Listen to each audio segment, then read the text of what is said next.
నమస్తే. తెలంగాణ రాష్ట్రం కోసం ఆ ఉద్యమంలో ఎంతోమంది ఆత్మ బలిదానం చేసుకున్నారు. వేలాది మంది, లక్షలాది మంది తెలంగాణ ప్రజలు, ముఖ్యంగా ఉద్యమకారులు వేలాదిగా పోరాటం చేశారు. సో ఈ పోరాటంలో ఉద్యోగుల పాత్ర కూడా చాలా కీలకం. కొంతమంది అయితే ఏకంగా తమ ఉద్యోగాలకి రాజీనామా చేసి పోరాటంలో పాల్గొన్నారు. తెలంగాణ రాష్ట్రం రావడంలో వాళ్ళది చాలా కీలకమైన పాత్ర. సో ఈ మధ్యకాలంలో మనం డిఎస్పి నళిని గారి పేరును వింటున్నాం. సో ఆమె కూడా తన ఉద్యోగానికి రాజీనామా చేసి తెలంగాణ రాష్ట్రం కోసం ఆమె అడుగు ముందుకేశారు. ఆ వేడిని మరింత రగిల్చడంలో ఆమెది కూడా కీలక పాత్రనే చెప్పాలి. సో తాజాగా 10 సంవత్సరాల కేసీఆర్ పాలన ముగిసిన తర్వాత ముఖ్యమంత్రి రేవంత్ రెడ్డి డిఎస్పి నళిని గారిని పిలిపించి ఆమెను కలిసే ప్రయత్నం చేశారు. సో ఆమె ఉద్యోగం మళ్ళీ తిరిగి ఇవ్వాలన్న ఒక ఆలోచన కూడా చేశారు. సో దానికి ఆమె ఆ ఉద్యోగాన్ని తిరస్కరించి ఆమె వేరే సహాయాన్ని కోరడం జరిగింది.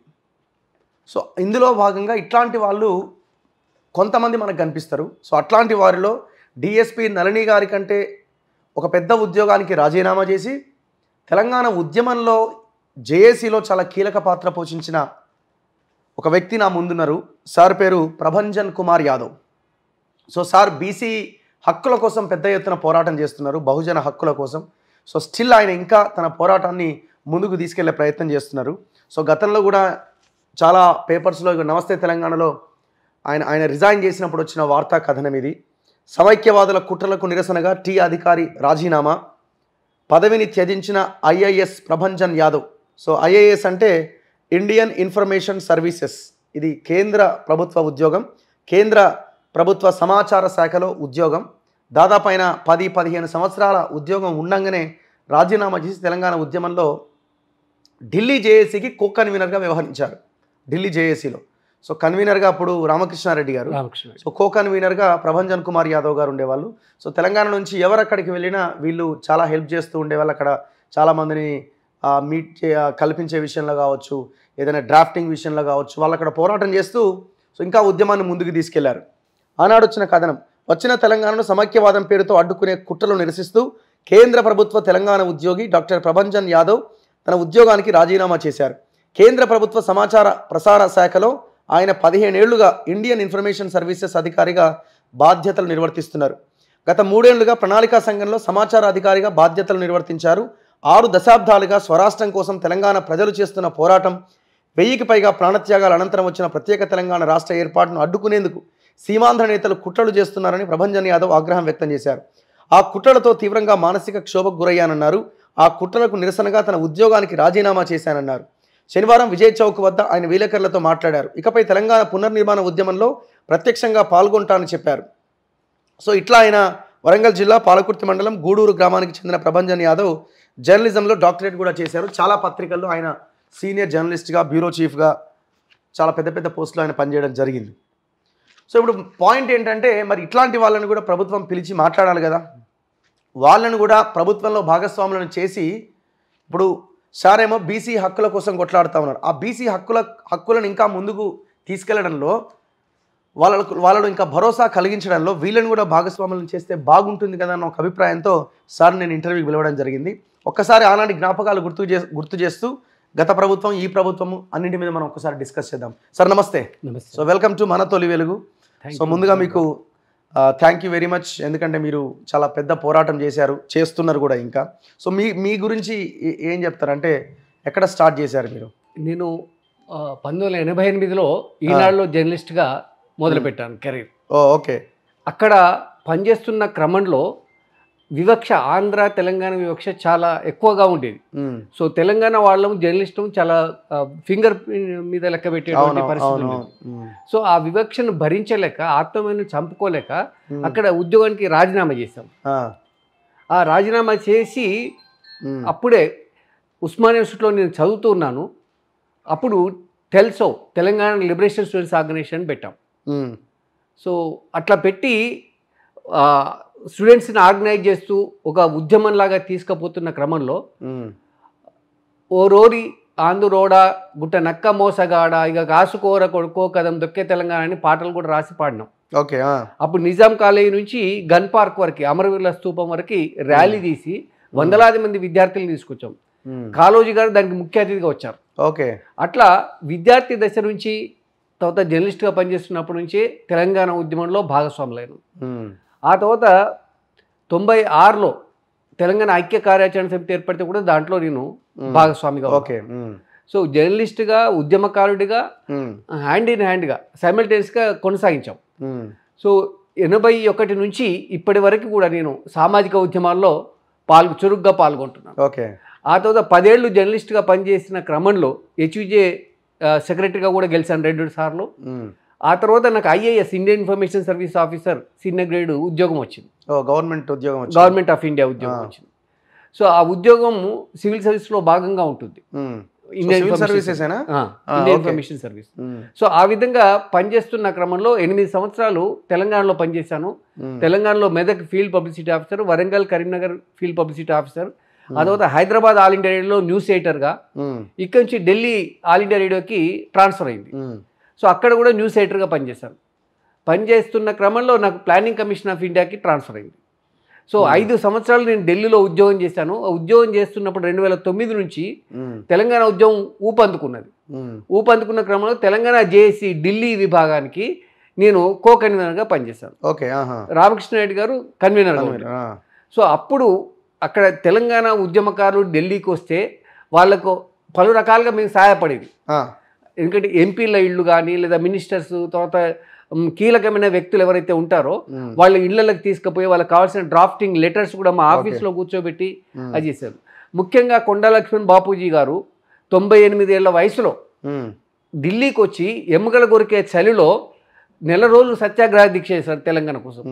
అంటే 69లో తన పదవికే త్యాగం చేసి మళ్ళీ ఏ పదవి ఆశించకుండా 98 ఏళ్ల పాటు ఆ వయసు వరకు కూడా ఆయన ఉద్యమం చేసి ఆయన చూస్తుంటే మాకు చాలా ఇన్స్పిరేషన్ అనిపించేది. సో ఆయనకు అండగా ఆ చలిలో వణుకుంటా మేము కూడా దీక్షలు పాల్గొన్నాం, దీక్షలకు సహకరించినాం. సో ఆ విధంగా పనిచేస్తున్న క్రమంలో తెలంగాణ 2009 డిసెంబర్ 9 నాడు తెలంగాణ ప్రకటించి మళ్ళీ యూటర్న్ తీసుకోవడంతో వలస వాదులు సీమాంధ్ర వాళ్ళు కుట్రలు చేసి తెలంగాణ వచ్చిన తెలంగాణ అడ్డుకోవడంలో దుర్మార్గంగా వాళ్ళు వివరించారు. దాన్ని నిరసిస్తూ నేను ఢిల్లీలో నా జాబ్కి రాజీనామా చేశాను. అప్పటికి ఎంత మీ జీతం? నా జీతం 1,50,000 ఉండింది అప్పటికి. మరి ఏ ధైర్యంతో మీరు రాజీనామా చేశారు? అప్పుడు మీరు బాగా సెటిల్డ్ కాదండి, సెటిల్డ్ కాదు. నేను ఏంటంటే నాకు జ్ఞానం ఉన్నది, నేను తప్పకుండా నాకు నేను పోషించుకోవాలని బతకగలనని ఒక నమ్మకం ఉంది. రెండోదంటే మా నాన్న కానీ మా తాత కానీ వాళ్ళు ఎవరు ఉద్యోగం చేయలేదు, గొర్రెలు కాసుకొని బతికిండ్రు, పశువులు కాసుకొని బతికిండ్రు. వాళ్ళు నేనెందుకు బతకలేను? సో తెలంగాణ కోసం మరి ఢిల్లీలో ఉండి కూడా కొట్లాడచ్చు, కానీ కార్యక్షేత్రం తెలంగాణ. ఓకే. తెలంగాణకు వచ్చి తెలంగాణ ఒకవేళ వస్తే తెలంగాణలో బీసీల నాయకత్వంలో బహుజన రాజ్యం రావాలనేది నా సంకల్పం. ఎందుకంటే జస్టిస్ శ్రీకృష్ణ కమిటీ వేసిన తర్వాత కమిటీ రిపోర్టు చెప్తూ ఇక్కడ వీకర్ సెక్షన్స్ 93% ఉన్నారు, బీసీ, ఎస్సీ, ఎస్టీ మైనార్టీలు 93% ఉన్నారు. సో ఈ అగ్రకులాలైన వాళ్ళు ఇతరులు 7% ఉన్నారు. కనుక తెలంగాణ ఇస్తే ఇక్కడ సామాజిక న్యాయం జరుగుతుంది, వీళ్ళందరికీ ఎంపవర్మెంట్ అవుతుందని చెప్పేసి అప్పుడు చెప్పారు. దాన్ని బేస్ చేసుకునే సోనియా గాంధీ గారు ఒక మాతృ ఉదయంతో, ఎందుకంటే తెలంగాణ యూటర్న్ తీసుకున్నాక అనేక మంది ఆత్మ బలిదానాలు తీసుకున్నారు, వాళ్ళ ప్రాణాలనే ఇచ్చినప్పుడు నా పదవి ముఖ్యం కాదు కదా అనిపించింది. రిజైన్ చేసేసాం. రిజైన్ చేసేసి పార్లమెంట్ సాక్షిగా రిజైన్ చేసి అక్కడే ప్రెస్ కాన్ఫరెన్స్ పెట్టాను. సో అప్పుడే నేను తెలంగాణ బీసీ జనసేనని పెడతాము, తెలంగాణకు పోయి 60% ఉన్న బీసీలను ఐక్యం చేయాల్సిన అవసరం ఉన్నదని చెప్పి నేను భావించడం. సో అట్లా వచ్చి ఇక్కడ పనిచేస్తున్న క్రమంలో ఒక 4 పేజీల కరపత్రం బీసీలకు ఏ విధంగా అన్యాయం జరిగింది, ఓకే, అన్ని ఈవెన్ కమ్యూనిస్టు ఉద్యమంలో కూడా చూస్తే నల్గొండ 12 సీట్లు ఉంటాయి ఎమ్మెల్యే సీట్లు, ఎస్సీ ఎస్టీ 3 పోతే మిగతా 9లో కూడా అగ్రకులాల వాళ్ళు ఎమ్మెల్యేలు అయ్యారు. ఒక ధర్మభిక్షం తప్ప ఇంకెవరు కాలేదు. వాళ్ళు కూడా అంతే ఉన్నారు. 2014లో తెలంగాణ వచ్చే వారికి ఆలేరు నుంచి బూడిద భిక్షమై ఉండే, ధర్మం పోయి బూడిదన్న మిగులుతుందంటే తెలంగాణ వచ్చినాక ఆయనతో బూడిద కూడా లేదు. సో అట్లాంటి పరిస్థితికి మరి బాబాసాహెబ్ అంబేద్కర్ ఏం చెప్పాడు, వజ్రాయుధం కన్నా మించినటువంటి ఆయుధాన్ని మీ చేతికి ఇస్తున్నాను, అది ఓటు, ఇది అత్యంత సమానమైంది, కుల మత ఎలాంటి విభేదాలు లేకుండా, తర్వాత ఆడ మగ విచక్షణ లేకుండా అందరికీ సమానమైనటువంటి ఓటు ఇస్తున్నాను, ఆదానికైనా అంబానికైనా ఒకటే ఓటు, ప్రధానికైనా అడుక్కునేవాడికైనా ఒకటే ఓటు, సామాన్యుడికి కూడా ఒకటే ఓటు. సో అట్లాంటి ఆయుధాన్ని మీ చేతికి ఇస్తున్నాను, మిమ్మల్ని మీరు పరిపాలించుకోండి, మీ భవిష్యత్తును బాగు చేసుకోండి, మీ బిడ్డల భవిష్యత్తుని బాగు చేసుకోండి అని చెప్పేసి ఒక బ్రహ్మాండమైనటువంటి ఆయుధాన్ని మన చేతికి ఇచ్చిపోయాడు, ఓటు హక్కును. సో ఈ మన ఓట్లు మనం వేసుకుంటే అధికారంలోకి వచ్చేటువంటి ఈ పరిస్థితులలో మనకు కావాల్సింది సోయి లేదు. ఆ సోయి కనుక మనం బీసీలో కల్పించినట్టయితే మన ఓట్లు మనం వేసుకుంటే ఈజీగా అయిపోతుంది. సో ఆనాడు మీరు ఉద్యోగానికి రిజైన్ చేసి ఉద్యమంలోనే ఉన్నారు, మొత్తం ఉద్యమంలో ఉన్నాను. ఎట్లా మీరు ఎట్లా ముందుకెళ్ళారు, ఎట్లా మీ లైఫ్ స్టైల్ ఎట్లా ఎట్లా ఉన్నారు? అయితే నేను ఢిల్లీలో రాజీనామా చేసి ఇక్కడికి వచ్చిన తర్వాత నాకు ఉస్మాన్ యూనివర్సిటీ వాళ్ళు కాంట్రాక్ట్ మీద ప్రొఫెసర్గా ఆఫర్ చేశారు సిద్దిపేట పీజీ సెంటర్లో. ఒక 4 నెలలు పనిచేశాను. ఏం చెప్పారు? నేను జర్నలిజం ప్రొఫెసర్గా. సో అంతకుముందు 2012లో తెలంగాణ యూనివర్సిటీలో ప్రొఫెసర్ పోస్ట్కి అప్లై చేశాను. ఆ 4 నెలల తర్వాత వాళ్ళు ఇన్వైట్ చేశారు. సో మళ్ళీ పోయి అక్కడ చేరాను. అక్కడ చేరి, ఎందుకంటే ప్రొఫెసర్ కోదండరామ్ కూడా ప్రొఫెసర్గా పనిచేస్తూనే ఈ జేఎస్సీలో పనిచేశాడు, ఉద్యమం చేశాడు. సో నేను కూడా చేసే అవకాశం ఉంది కదా అని చాలామంది మిత్రులు అడ్వైజ్ చేశారు. నీకు నాలెడ్జ్ ఉంది, నీకు అవకాశం వచ్చింది కనుక దీన్ని వినియోగించుకుంటూ నువ్వు బహుజనుల హక్కుల కోసం నువ్వు పోరాటం చేయొచ్చు. మరి మీరు రిజైన్ చేసినప్పుడు మీ ఫ్యామిలీ నుంచి ఏమీ ఇది రాలేదా? ఇంత ఎన్ని సంవత్సరాల ఉద్యోగం ఉంది అప్పటికి? 15 సంవత్సరాలు ఉద్యోగం చేశాను. ఇంకా 10 సంవత్సరాలు, ఇంకా 10 ఏళ్ళు ఉన్నది. 10 ఏళ్ళు ఉంది. సో మరి మీకు పెన్షన్ ఇప్పుడు వస్తున్నదా? పెన్షన్ రాదు. ఎందుకు రాదు? అప్పుడు 6th పే కమిషన్ ప్రకారం 20 ఏళ్ళ సర్వీస్ పూర్తి చేస్తేనే పెన్షన్ ఎలిజిబిలిటీ. పెన్షన్ కూడా లేదు మీకు? ఇప్పుడు పెన్షన్ కూడా లేదు. మరి అవన్నీ ఏం ఆలోచించకుండానే చేసేసారు? నేనేమి ఆలోచించలేదు. మరి మీ ఇంట్లో నుంచి ఏం ప్రెషర్స్ అట్లా రాలేదా? ఇంట్లో నుంచి ప్రెషర్ ఏం రాలేదు. ఆమె కూడా జాబ్ చేస్తుంది, పిల్లలు 2 బాబులు, వాళ్ళు కూడా సెటిల్ అయిపోయారు. సో ఇంటికి ఒక ఉద్యోగం ఉంటే సరిపోతుంది కదా. మన జీవితాన్ని మన జాతికి అంకితం చేద్దాం. బాబాసాహెబ్ అంబేద్కర్కి ఆయన కూడా ప్రొఫెసర్గా చేసిండు, జర్నలిస్ట్గా పనిచేసిండు, అడ్వకేట్గా పనిచేసిండు, రాజకీయ నాయకుడిగా వచ్చిండు, ఉద్యమకారుడిగా ఉన్నాడు. సో ఉద్యోగం ఉంటేనే బతుకుతారు అనేది కాదు. మన జాబ్ సాటిస్ఫాక్షన్ కన్నా ముఖ్యంగా మనకి సెల్ఫ్ సాటిస్ఫాక్షన్ ఉండాలి. నా జాతి కోసం నేను సేవ చేస్తున్నాను. మీది ఎందుకు అంత మరి ప్రాముఖ్యతలోకి రాలేదు? అంటే పెద్దగా ప్రధానమైన కంటే నేను రాజీనామా చేసింది ఢిల్లీలో. ఇప్పుడు ఇక్కడ నళిని గారు ఇక్కడ చేశారు, రెండోసారి కూడా చేశారు ఆమెకు. అవును. సో దాంతో ఇక్కడ పాపులర్ అయింది.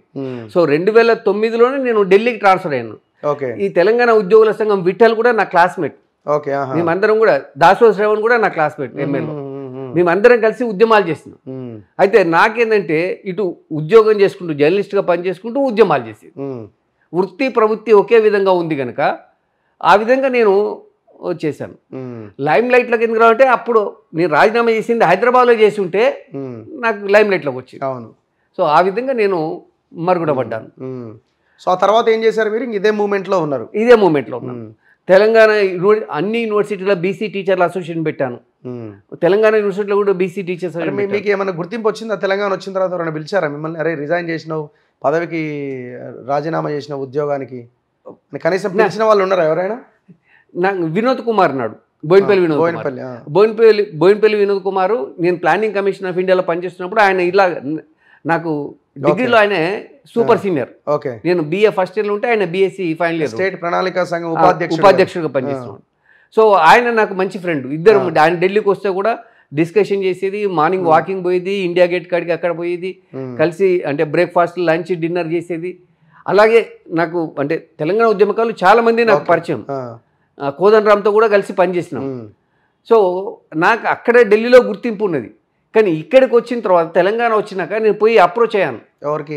బోయినపల్లి వినోద్ కుమార్. నా గురించి మీకు తెలుసు కదా, ఇగో ఇది నా బయోడాటా, నేను తెలంగాణ కోసం నేను త్యాగం చేశాను, నాకు గుర్తించండి, మీరు కేసీఆర్ దగ్గరికి తీసుకుపోయి మాట్లాడించండి అని చెప్పాను. సో తీసుకుపోతాను, ఆ సందర్భం వచ్చినప్పుడు చెప్తాను అని చెప్పేసి అట్లా 2-3 సార్లు దాటవేశాడు. ఇంకా నాకు ఆత్మీయమైన ఎక్కువ, వాళ్ళని అడిగేది ఎందుకు. సో మళ్ళీ మీరు ఉద్యోగంలోకి వెళ్ళాలన్న ఆలోచన ఏం రాలే? రిటర్న్ బ్యాక్ వెళ్ళాలని లేదు ఇక్కడ. ఎందుకంటే తెలంగాణ కార్యక్షేత్రంలో ఉంటేనే మనం ఏమైనా చేయగలం. సో ప్రజల్ని ఆర్గనైజ్ చేయకుండా ఢిల్లీలో పోయి కూర్చుంటే డబ్బులు సంపాదించుకోవచ్చు, హోదా సంపాదించుకోవచ్చు, కానీ ప్రజలతో మమేకం కాలేం కదా. సో ఆ ఉద్దేశంతో నేను ఇక్కడికి వచ్చాను. ఇక్కడికి వచ్చినాక కూడా 2017లో పూలే అంబేద్కర్ జాతర అని పెట్టినాము, ఒక సామాజిక న్యాయం ఎజెండాగా పెట్టేసి తెలంగాణలో అప్పుడు ఉన్నటువంటి 10 జిల్లాలు, 10 ఏళ్ళు ఇంకా విభజన జరగలేదు. సో ఆ 10 జిల్లాలకి తిరిగి రాష్ట్ర వ్యాప్తంగా తిరిగి పూలే అంబేద్కర్ జాతర మన తెలుగు యూనివర్సిటీ పక్కన లలిత కళాతోరణంలో పెద్ద సభ పెట్టినాం. ఎందుకంటే మనం ఈ మేడారం జాతర ఇంకో జాతర పోతాం దేవుళ్ళ దగ్గరికి. సో దేవుళ్ళ దగ్గరికి పోతే మనం పోయి ఉండిలో కట్నాలు కానుకలేసి దండం పెట్టుకొని మనం ఏదో కోరుకుంటాం. కానీ పూలే అంబేద్కర్ ఇచ్చిన చైతన్యంతో అంబేద్కర్ ఇచ్చినటువంటి ఓటు మనం పోయి హుండీలో ఓట్లు వేయాలి, అంటే బ్యాలెట్ బాక్స్లో ఓట్లు వేయాలి. ఓట్లు వేయడం మూలన మనకు రాజ్యాధికారం వస్తుంది. ఇన్ రిటర్న్ రాజ్యాధికారం వస్తే స్వయం పాలన వస్తుంది, ఆత్మాభిమానం వస్తుంది. సో ముఖ్యంగా ప్రజాస్వామ్యంలో ఎవరం ఎంతున్నామో అంత వాటా రావాలి, అన్నిట్లో అవకాశాల్లో రావాలి, అధికారంలో రావాలి, అనేక రకాలుగా రావాలి. ఇవాళ అది జరగట్లే. గడిచిన 75 సంవత్సరాల్లో అమృతోత్సవాలు జరుపుకుంటున్నాం. అక్కడ కూడా ఇవాళ ప్రజలు మళ్ళీ బికారులుగానే ఉన్నారు. ఉపాసం ఉండే పరిస్థితి ఉన్నది, రెక్కాడితే కానీ డొక్కాడి పరిస్థితి ఉన్నది. ఎవరికి స్వతంత్రం వచ్చింది? ఆదాని ఎన్ని వేల కోట్లు ఎగ్గొట్టినా మాఫీ అవుతాయి. మామూలు ఒక రైతు రుణమాఫీ చేయమంటే ఇంతవరకు కూడా తెలంగాణ వచ్చినా కూడా 10 ఏళ్ల పాటు ఇంకా రుణమాఫీ. మీరు ఇంత ఇప్పుడు 1,50,000 2 లక్షల జీతం వదులుకొని మీరు ఉద్యోగానికి రిజైన్ చేసి ఈ మూమెంట్లో పాల్గొన్నారు కదా. సో లాస్ట్ 10 ఇయర్స్గా మీరు ఎట్లాంటి సిచ్యువేషన్స్ ఫేస్ చేశారు? అంటే ఎట్లా చూస్తున్నారు ఆ పరిపాలనని మీరు? పరిపాలన అనేది చాలా దుర్మార్గంగా ఉన్నది. ఎందుకంటే ప్రజాస్వామికబద్ధంగా జరగలేదు. జరగకపోగా ఫ్యూడలిస్టిక్ సెంటర్లో నడిచింది. భూస్వాములు, పెట్టుబడిదారులు వాళ్ళ కేంద్రంగా నడిచింది. తెలంగాణ ఉద్యమంలో కూడా నేను నడుస్తున్న చరిత్ర అని ఒక కథ రాశాను, పుస్తకం అచ్చేసినాను. అంతకుముందు అన్నల భయానికి ఊర్లో పెట్టిపోయిన దొరలు హైదరాబాద్కు వచ్చి ఇక్కడ రియల్ ఎస్టేట్ ఇతరత్ర బిజినెస్లు చేసుకొని కోటాను కోట్లు సంపాదించుకున్నారు. సంపాదించుకొని తెలంగాణ ఉద్యమం పేరిట మళ్ళీ పెద్ద పెద్ద కార్లు, ఫార్చునర్లు, ఇన్నోవాలు అవి కొనుక్కొని గులాబ్ జెండాలు నాటుకొని మళ్ళీ ఊర్లలోకి వచ్చారు. పాడుబడ్డ గడిల్ని రిపేర్ చేసుకొని మరమ్మతులు చేసుకొని గులాబ్ జెండాలు ఎగిసి వాళ్ళే ఎమ్మెల్యేలు, ఎంపీలు, మినిస్టర్లు, ముఖ్యమంత్రులు అయ్యారు. ఇది నడుస్తున్న చరిత్ర అని 2013లోనే 13-14లోనే నేను రాస్తున్నాను. సో అదే రిపీట్ అయింది. 43 మంది రెడ్లు, 11 మంది వెలమలు, ఒక బ్రాహ్మణ, ఒక వైశ్య, 4 కమ్మలు రిప్రజెంట్ చేస్తున్నారు. 60% ఉన్న బీసీలో కేవలం 19 మంది మాత్రమే ఉన్నారు. ఇక్కడ ప్రజాస్వామ్యం అనేది మృగ్యమైపోయింది, కనబడట్లేదు. సో ఇవాళ అంటే ఓట్లేమో బీసీలవి, పరిపాలన ఏమో ఇతరులేదు. దీనికి సామాజిక న్యాయం, ప్రజాస్వామ్యం అనేటువంటి మాటలకి సరైన నిర్వచనము, అర్థం ఉండాలంటే ఎవరమెంతో వాళ్ళ భాగస్వామ్యం అంత ఉండాలి. ప్రభుత్వంలో ఉండాలి, అధికారంలో ఉండాలి, అవకాశాల్లో ఉండాలి. సో అది అయినప్పుడు మాత్రమే బాగుంటుంది. సో దానికోసమే సోనియా గాంధీ గారు తెలంగాణ ఇచ్చారు. అందుకు ఒక తల్లి హృదయంగా, మాతృహృదయంగా ఆమె స్పందించింది. అంతే సమానంగా అప్పుడు ప్రతిపక్షంలో ఉన్నటువంటి బీజేపీ సుష్మా స్వరాజ్ కూడా ఆమె కూడా ఒక మాతృహృదయంతో ఆమె సమర్థించి ఆ బిల్లును పాస్ చేయడంలో ఆమె కూడా కీలకమైన పాత్ర పోషించింది. సో అప్పుడు ప్రతిపక్షంలో ఉన్న బీజేపీ చాలా మాట్లాడింది. కానీ వాళ్ళ తెలంగాణ వచ్చిన తర్వాత తెలంగాణలో ప్రజాస్వామ్యం అనేది లేకుండా పోయింది, దొరస్వామ్యమే ఉన్నది. ఆ దొరస్వామ్యంలో బీజేపీ కూడా భాగస్వామ్యమైంది. వాళ్ళిద్దరు కుమ్మక్కయ్యే నడిపించారు. కనుక ఇవాళ 10 సంవత్సరాల్లో తెలంగాణ ప్రజలకు, తెలంగాణ ఉద్యమకారులకి, ముఖ్యంగా ఇప్పుడు శ్రీకాంతాచారి తల్లి ఉందండి, ఆ తల్లికి ఆమెకు అక్కడ హుజూర్ నగర్లో టికెట్ ఇచ్చారు. ఎందుకు టికెట్ ఇవ్వాలి ఆమెకి? ఆమె కొడుకు చేసిన త్యాగం ముందు ఈ పదవి గడ్డిపోచ లాంటిది. అదే నాయన నరసింహారెడ్డి ఆయన పోటీ చేయాలి, ఆయనకి టికెట్ ఇవ్వలే. ఆయన్ని హోమ్ మినిస్టర్ చేసి ఎమ్మెల్సీగా నామినేట్ చేసింది. శ్రీకాంతాచారి తల్లిని కూడా ఎమ్మెల్సీగా చేయొచ్చు కదా. అంటే వాళ్లకు ఒక పక్షపాతం అనేది ఉన్నది. ఇప్పుడు గవర్నమెంట్ ఏమైనా మిమ్మల్ని పిలిచిందా, మాట్లాడుతున్నారా? ఇవాళ గవర్నమెంట్ కూడా పిలవలేదండి, పిలవలేదు. కానీ ఇది ప్రజా గవర్నమెంట్, ప్రజాపాలన సాగుతుంది, ఉద్యమకారులకి మేలు జరుగుతుంది, ఉద్యమకారులను మేము ఆహ్వానిస్తున్నామని చెప్పి బహిరంగంగా ప్రకటనలు ఇచ్చారు. అనేక సందర్భాల్లో కూడా వేదికల మీద కూడా మాట్లాడింది. రేవంత్ రెడ్డి గారు పిసిసి ప్రెసిడెంట్గా ఉన్నప్పుడు కూడా ఎలక్షన్ సందర్భంగా మేము సామాజిక న్యాయం చేస్తాము అని చెప్పి మాట్లాడారు. సో దాంతో ఉద్యమకారులందరూ కూడా బేషరతుగా సపోర్ట్ చేస్తాం. ఒక నియంత పాలన పోవాలి, ఒక ప్రజాస్వామిక పాలన రావాలి, ప్రజల భాగస్వామ్యం ఉన్నటువంటి పాలన రావాలని చెప్పేసి, ఆ తర్వాత తెలంగాణ ఇచ్చినటువంటి పార్టీని కనీసం 10 ఏళ్లకైనా అధికారంలోకి తీసుకురావాలన్న ఉద్దేశంతో ప్రత్యక్షంగా పరోక్షంగా తెలంగాణ ఉద్యమకారులందరూ కూడా సపోర్ట్ చేశారు. తెలంగాణ ప్రజలు కూడా వాళ్ళు మద్దతు తెలియజేసి ఈ ప్రభుత్వం నియంత పాలన పోవాలి, ఒక ప్రజాస్వామిక ప్రభుత్వం రావాలని చెప్పేసి వాళ్ళందరూ కంకణం కట్టుకొని గెలిపించారు. సో ఇప్పుడు మీరు ఏం చేద్దాం అనుకుంటున్నారు ఈ సమయంలో? అంటే మీరు ప్రభుత్వంలో భాగస్వామ్యం అయితే బాగుంటుందని అనుకుంటున్నారా? ఇవాళ వాళ్ళు సామాజిక న్యాయం అని చెప్తున్నారు, ప్రజాస్వామికంగా పరిపాలిస్తామంటున్నారు కనుక ఒక తెలంగాణ ఉద్యమకారుడిగా, తెలంగాణలో బహుజనుల హక్కుల కోసం పోరాడుతున్న వ్యక్తిగా, ఎందుకంటే తెలంగాణ వచ్చినంత మాత్రం సరిపోదు. తెలంగాణ వస్తే అభివృద్ధి, అధికారము, సంక్షేమ ఫలాలన్నీ కూడా అన్ని వర్గాల ప్రజలకు అందాలి, చివరి వాళ్ళకు కూడా అందాలి.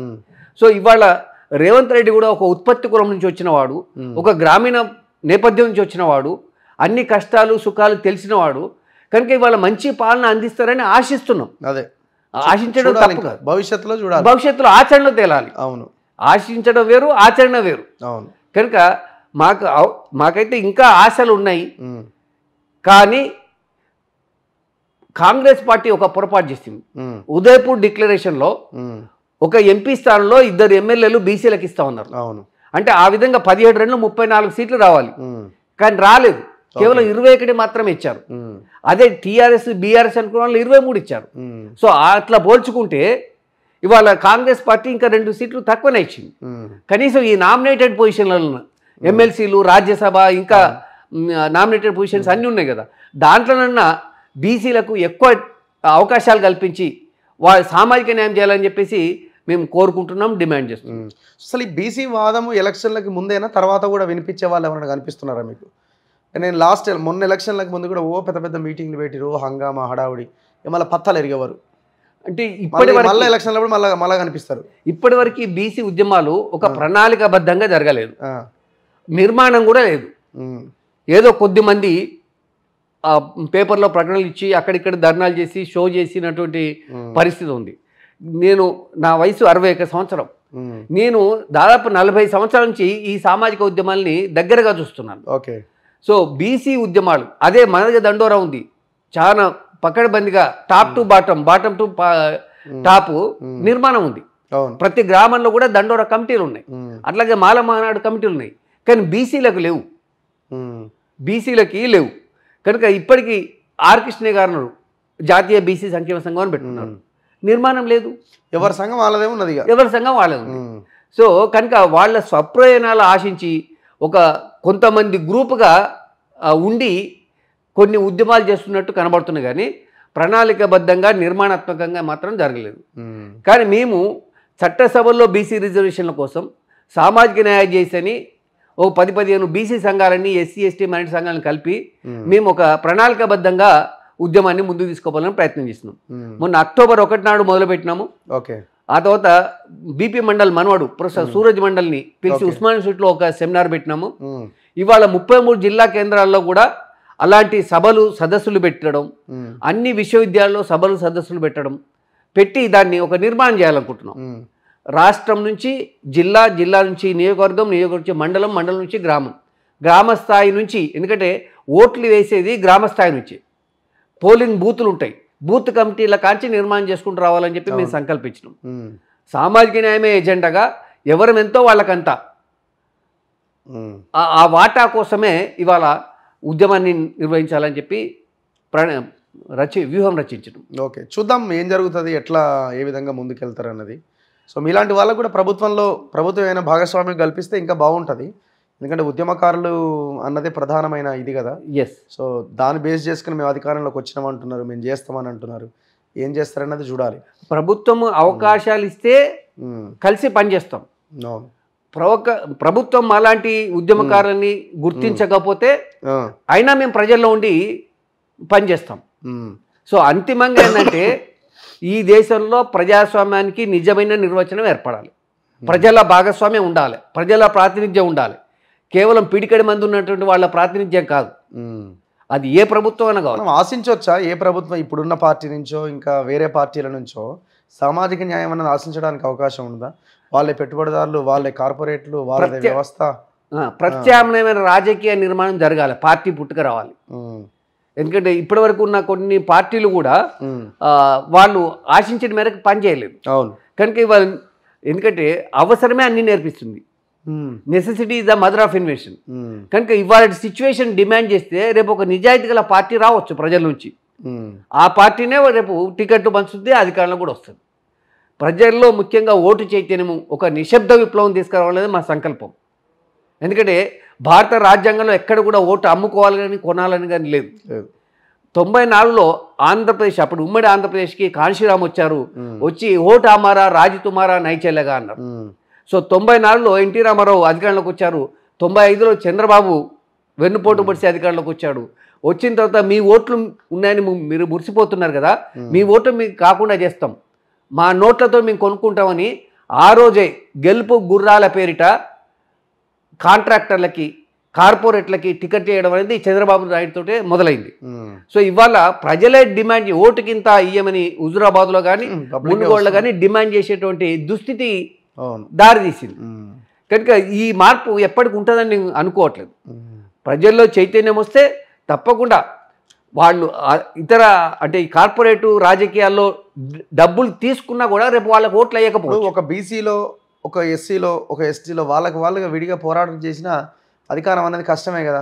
అవును, అందుకనే మేము సామాజిక ఒక వర్గమే కలవడానికి రకరకాల ఇబ్బందులు సృష్టిస్తున్నప్పుడు ఇవన్నీ ఎడగలవాలి, ఎప్పుడు కలవాలి, ఎట్లా, ఇది ఒక అందమైన ట్యాగ్ లైన్ లాగా మిగిలిపోయింది. ఎస్సీ ఎస్టీ బహుజన అన్న పదాన్ని వాడుకుంటున్నారు. కానీ రఘు గారు, ఇప్పుడు మీరు ఒక ఊరు నుంచి వచ్చారు, నేను ఒక ఊరు నుంచి వచ్చాను. ఊర్లో ఊరుమ్మడి బతుకులు ఉంటాయి, కులాలు వేరు కావచ్చు, వాయు వరుసలు పెట్టి పిలుచుకుంటారు, ఆత్మీయంగా పలకరించుకుంటారు, పండుగల పబ్బాలైనా కూడా అందరూ కలిసి చేసుకుంటారు. ఈ వివక్ష లేదా సెగ్రిగేషన్ అనేది కేవలం ఒక బ్రాహ్మణిజంలో భాగంగా వచ్చింది. ప్రజలు ఉత్పత్తి చేసే ఆ ఉత్పత్తులన్నీ ఆరగిస్తారు, వాళ్ళ సేవలు వినియోగించుకుంటారు, వాళ్ళని దూరం పెడతారు. ఇప్పుడు నేను యాదవుడిని, నేను పాలు పోస్తే తాగుతారు. సో తద్దినం అయితే నేను ఉప్పు పప్పు 10 దినుసులతో కలిసి ఇస్తే తీసుకపోయి తింటారు, కానీ నేను అన్నం వండి పెడితే తినరు.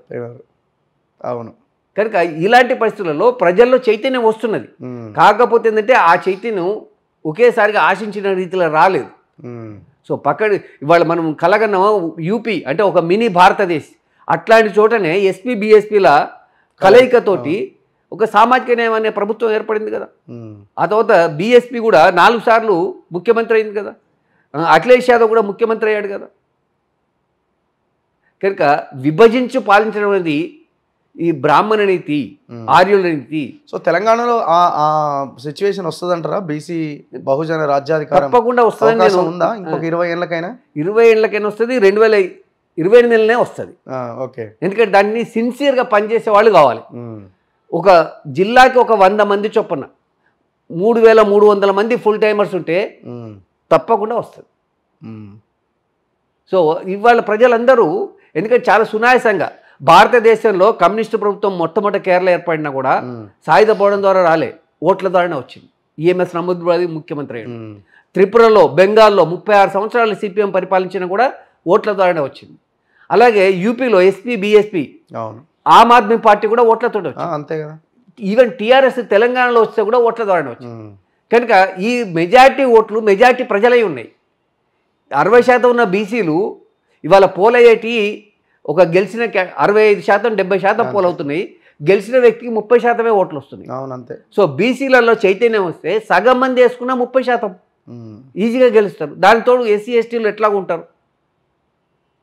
కనుక తెలంగాణలో ఎందుకంటే 20 సంవత్సరాల పాటు 2000 నుంచి 2014 వరకు జరిగిన మలిదశ, 94 నుంచి 14 వరకు జరిగిన మలిదశ ఉద్యమంలో అప్పటి వరకు వచ్చిన అస్తిత్వ ఆత్మగౌరవ ఉద్యమాలన్నీ పక్కకు పోయి తెలంగాణ వాదం ముందుకు వచ్చింది. మరి తెలంగాణ వచ్చినాక 10 ఏళ్ళతో కలిసి పనిచేశారా? ఢిల్లీలో ఉన్నప్పుడు ఏమన్నా జేఏసీలో పనిచేస్తాం. జేఏసీలో పనిచేస్తాము, టీఆర్ఎస్లో పనిచేయలేదు. ఓకే. కేసీఆర్ని రెగ్యులర్గా ఏమైనా కలుస్తుండే వల్ల? ఆయన జనాలనే కలవడు. అప్పుడు కూడా ఉద్యమ కాలంలో కూడా జనాల్ని కలవలేదు. ఆయనే చెప్పుకున్నాడు, నేను ఒక ఫ్యూడల్, నేను 3 ఎకరాల గడియలో పుట్టినటువంటి వాడిని, కనుక నేను ప్రజలతో కలిస్తే చీప్ అయిపోతాం అనేటువంటి అభిప్రాయం ఉండింది. మీరు తెలంగాణ వచ్చిన ఈ 10 years అంటే ఈ 10 సంవత్సరాల పీరియడ్లో మేము ఎన్నో తిరిగినప్పుడు అరే ఎందుకు పాల్గొన్నాం రా అని అనిపించింది కొంతమంది. చనిపోయిన కుటుంబాల్లో అనవసరంగా మావాడు ప్రాణం తీసుకున్నాడు, ఏమైంది తెలంగాణ అంటే మిగతా ప్రజలే కొంత వాళ్ళని ఒక రకమైన భావనతో చూసిన పరిస్థితి. సో మీకు అలాంటి సిచ్యువేషన్ ఏమైనా ఎదురైంది? అరే ఉద్యోగానికి రాజీనామా చేశారన్నా ఏం మిగిలింది? I never repented. మీరు ఎప్పుడన్నా అనుకున్నారా అట్లా? అట్లా ఎప్పుడు అనుకోలేదు. త్యాగం లేనిది భోగం ఉండదు. త్యాగం ఉన్నతమైంది, ప్రాణత్యాగం మహోన్నతమైంది. అవును. సో శ్రీకాంతాచార్య లాంటి వాళ్ళు దాదాపు 16 మంది వాళ్ళ ప్రాణాలే ఇచ్చినప్పుడు నా పదవి ఎంత? నేను బతకలేక కాదు, ఉద్యోగం చేసేది బతుకు కోసం కాదు. అది నా హక్కుగా నాకు అవకాశంగా నేను ఉద్యోగం చేసినాను. కనుక ప్రభుత్వంలో మనం భాగస్వాములు అవ్వాలి. పదవులు కేవలం నిర్వహిస్తుంది. భారత ప్రజాస్వామ్యంలో ప్రభుత్వంలో 3 విభాగాలు ఉన్నాయి. ఒకటి శాసన వ్యవస్థ, రెండోది కార్యనిర్వాహక వ్యవస్థ, మూడోది న్యాయ వ్యవస్థ. సో మన వాళ్ళంతా కూడా అమ్మ నాన్నలు కానీ టీచర్లు కానీ బిడ్డ బుద్ధిగా చదువుకో, నువ్వు ఆఫీసర్గా, డాక్టర్గా, ఇంజనీర్గా, ఐఏఎస్ ఆఫీసర్గా అంటాడు. కానీ నువ్వు మంచిగా చదువుకొని ఒక రాజకీయ నాయకుడు కావాలి, నువ్వు ఎమ్మెల్యే కావాలి, ఎంపీ కావాలి, ఈ దేశాన్ని పరిపాలించాలని ఎవరు చెప్పలేదు. సో నేను దాన్ని రివర్స్ చేసి చెప్పాలనుకుంటున్నాను. ఇవాళ బుద్ధిమంతులంతా కూడా రాజకీయాల్లోకి రావాలి. అప్పుడే స్వచ్ఛమైన పరిపాలన సాగుతుంది. వాడు 10th ఫెయిల్ అయ్యి, ఇంటర్ ఫెయిల్ అయ్యి, డిగ్రీ ఫెయిల్ అయ్యి వాడు రాజకీయాల్లోకి వచ్చి బెర్ట్రాండ్ రస్సెల్ చెప్పినట్టుగా the last resort of a scoundrel is politics అన్నాడు. అంటే ఎందుకు పనికిరాని వాళ్ళంతా రాజకీయాల్లోకి వస్తున్నారు. కనుక వాడి జ్ఞానం ఎక్కడిది? మళ్ళీ వాళ్ళని ఐఏఎస్లు ఐపీఎస్లు గైడ్ చేసి నడిపిస్తున్నారు. కనుక ఐఏఎస్లు కూడా బ్యూరోక్రాట్స్కి వాళ్ళ స్వార్థం వాళ్ళకు ఉంటుంది. ప్రజాస్వామ్యం, ప్రజల క్షేమం అనేది వాళ్ళకు లాస్ట్ ప్రయారిటీ వాళ్ళకి. కానీ వాళ్ళు ఇచ్చేటువంటి పన్నులతోటి వీరు జీతం తీసుకుంటున్నారు. ఇవాళ ఐఏఎస్ ఆఫీసర్లు చేయని అక్రమాలంటూ లేవు. ఇవాళ మనం చూస్తున్నాం, మీరే ఎన్నో వెలుగులోకి తీసుకొస్తున్నారు. ఒక ఐఏఎస్ ఆఫీసర్ ఉండి ఒక ప్రజాప్రతినిధి కాళ్ళు మొక్కొచ్చిన అట్లా మొక్కినోనికి ఎమ్మెల్సీ పదవి ఇస్తారు. ఎంత దుర్మార్గం ఇది! పరిస్థితుల్లో మార్పు రావాలి. Anyway, thank you very much. మనం చాలా ఇంటర్వ్యూస్ చేయాలి రాబోయే రోజుల్లో కూడా, ఈ బీసీ యాంగిల్లో కావచ్చు, మిగతా చాలా సామాజిక అంశాల్లో. సో ఖచ్చితంగా ప్రభుత్వం కూడా మీలాంటి వాళ్ళని గుర్తించాలి. మీలాంటి ఇంత ఇంటలెక్చువల్స్ని ప్రభుత్వంలో భాగస్వాములను చేస్తే ఇంకా ప్రజలకి మేలు జరిగే అవకాశం కూడా ఉంటుంది. సో మేము కూడా మాకు ఉన్నంత అవకాశంలో మేము కూడా ప్రభుత్వం దృష్టికి తీసుకెళ్లే ప్రయత్నం చేస్తాం. Thank you very much Prabhanjan garu. Thank you very much. So ఇది తన 1,50,000 ఉద్యోగాన్ని వదులుకొని తెలంగాణ ఉద్యమంలో పాల్గొని సో ఇంకా బీసీల హక్కుల కోసం, ఈ సమాజ అభివృద్ధి కోసం పాటుపడుతున్న ప్రభంజన్ కుమార్ యాదవ్ గారితో స్పెషల్ ఇంటర్వ్యూ. చూస్తూనే ఉండండి మన తొలి వెలుగు.